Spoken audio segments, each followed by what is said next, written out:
Hello, and welcome to Around the Political World with John Rothman. I am your host, John Rothman.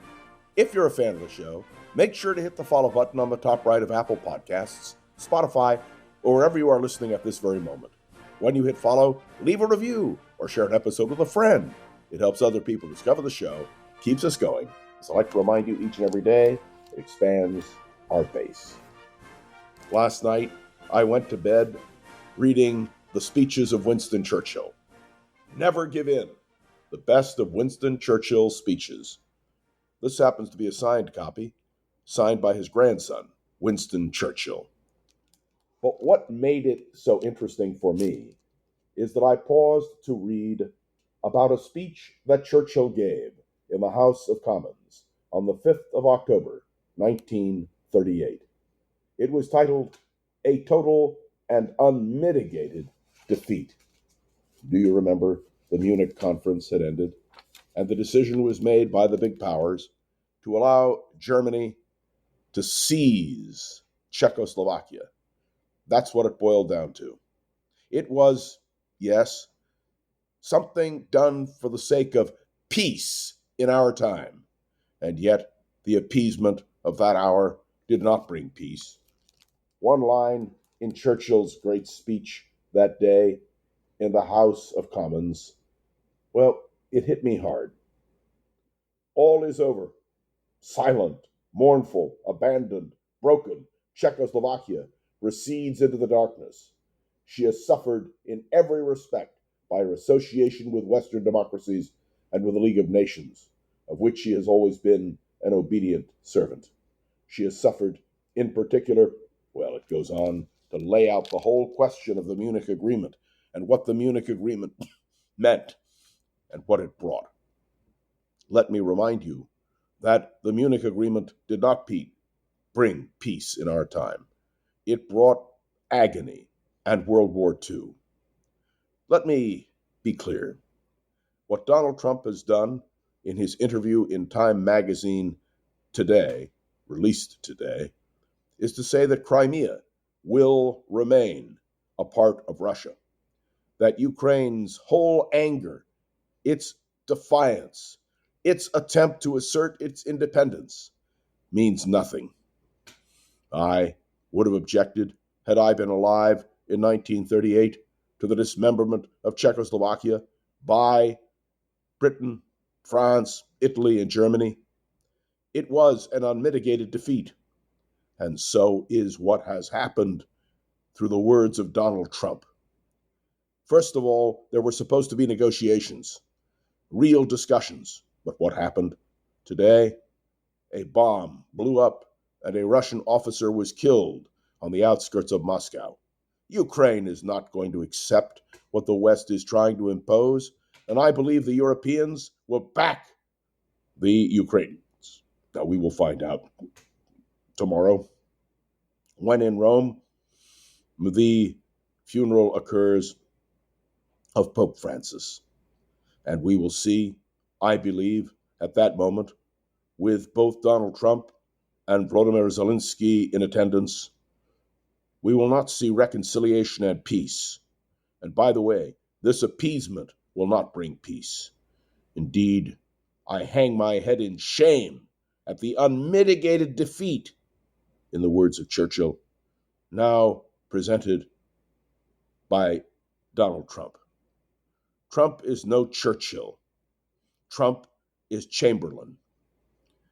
I understand the need for a peace agreement in Ukraine. But do you understand? No one is talking about a peace agreement. They are talking instead, and when I say they, I mean Donald Trump and the administration. They are talking about an abject surrender by Ukraine to the demands of Russia. But there is something else that is disturbing me. Who is doing the negotiations, so-called? Steve Witkoff. One man who has no experience in foreign policy, who is a real estate developer and a friend of Donald Trump's. And he is the one sitting down with the Russians, even as we speak, to talk about terms of surrender. Look, let me be precise. Where the heck is Marco Rubio? If I were Secretary of State, of the United States and I were excluded from these negotiations, which are not negotiations, I would be outraged. One of my favorite books in my library is a book called Resignations in Protest. It is about American officials who have resigned from their positions, including 2 secretaries of state, William Jennings Bryan, who resigned as Secretary of State in 1915 to oppose Wilson's policies, particularly in relation to Germany after the sinking of the Lusitania, and Cyrus Vance, who was Secretary of State under Jimmy Carter, who resigned over the Iranian hostage attempt at rescue. They were individuals of courage, and they spoke up.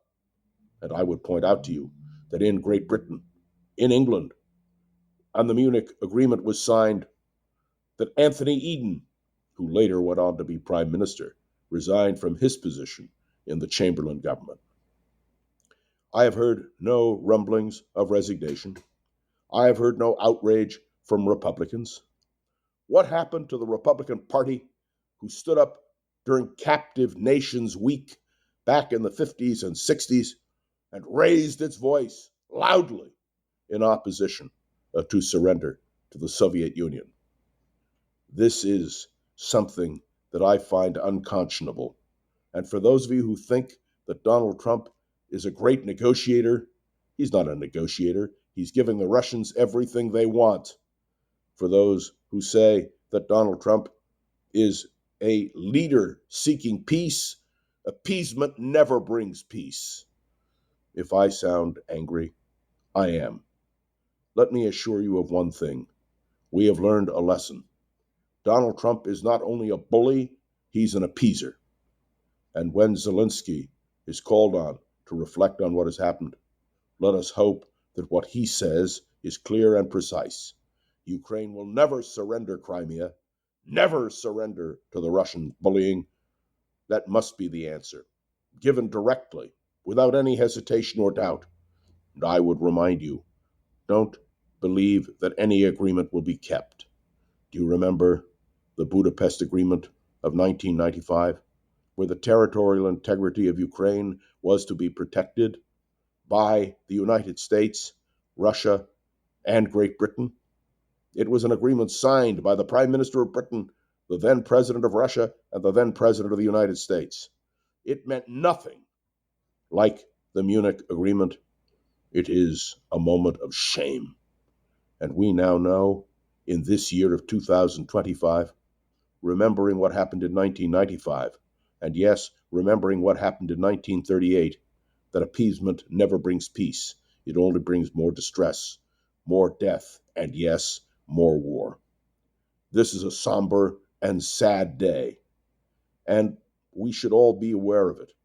If Donald Trump's will is carried out in terms of Crimea being made a part of Russia, well, then any nation can seize any territory. Oh, wait, Donald Trump is talking about seizing the Panama Canal.